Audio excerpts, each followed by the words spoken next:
am 7 months post-op. I have pain. I feel like my ear is protruding.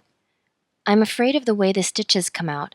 Please tell me what to do. I'm only 7 months post-op. I think my doctor has no idea what he did. Why are my stitches coming out?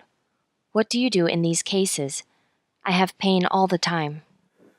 Thank you for your question. You submitted your question with a single photo, and you describe in your question that you are 7 months out after undergoing otoplasty and that you are feeling some pain and that you're noticing that your ear is protruding. And you submitted a photo and it was a concern about stitches coming out. And you also write that you question whether your doctor knew what they were doing. And so you want to know about whether this is normal or what to do moving forward. Well, I can give you some sense of my impressions from the history and the photo you submitted, of course in the absence of a physical exam and the details of the actual surgery performed, but I can certainly give you some principles that I apply when performing this type of surgery. A little bit of background: I'm a board-certified cosmetic surgeon and fellowship-trained oculofacial plastic and reconstructive surgeon. I've been in practice in Manhattan and Long Island for over 20 years.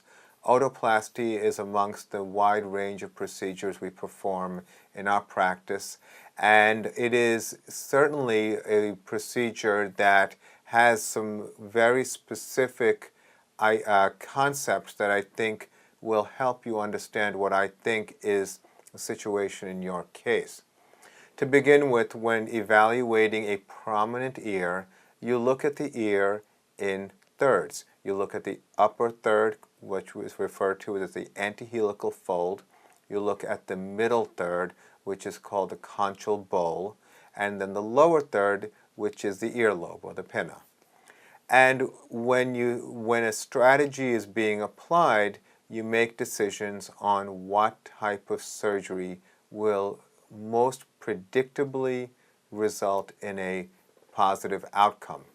And I think that the situation that is probably relevant in this case, in your situation, has to do with the approach of the middle part, the conchal bowl. When I look at this photo, I see these sutures that appear to be possibly becoming displaced or just present in an area which corresponds with the middle third. When the sutures are placed for the antihelical fold, that's called the sutures applied are called Mustardi sutures, and those are typically placed in a way to create a fold called the antihelical fold. Those seem to be, the sutures that are in this photo appear to be considerably further away than where I would expect them to be for an antihelical fold.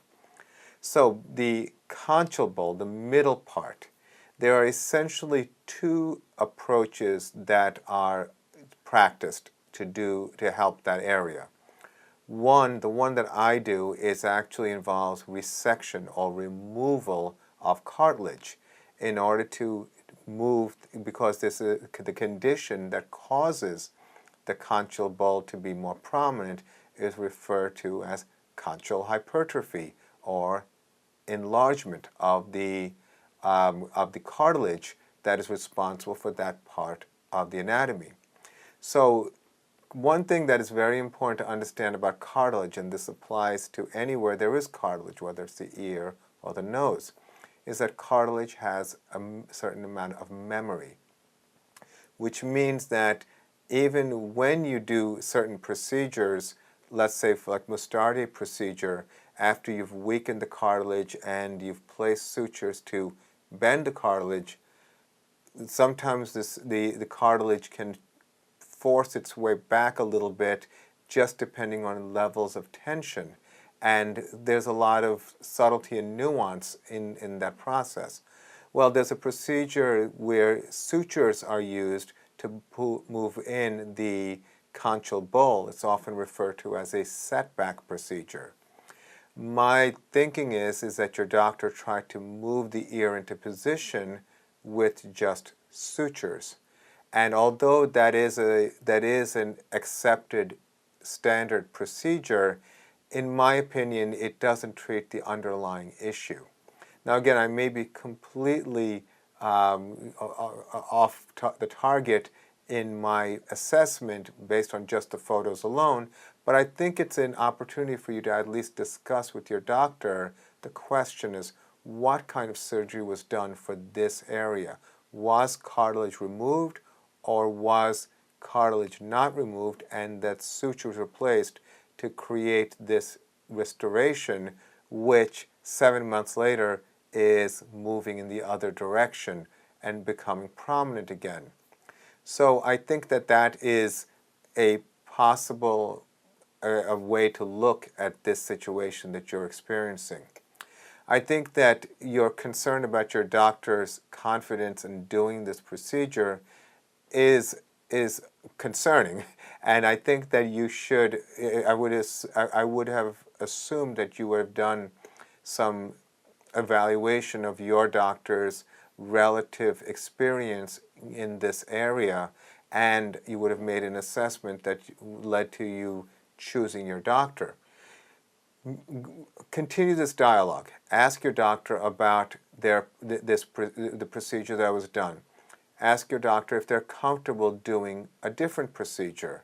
If your doctor is more comfortable with just doing setback procedures and isn't comfortable doing a resection or anything else, then it makes sense for you to have someone else do this procedure for you. But clearly there is a need for some kind of corrective action to help you get to where you want and deal with this discomfort that you're experiencing. So again, the distinction here is what type of surgery was done and what kind of option can be taken to maximize the success given this particular experience that you've had 7 months out. So I hope that was helpful. I wish you the best of luck. Thank you for your question.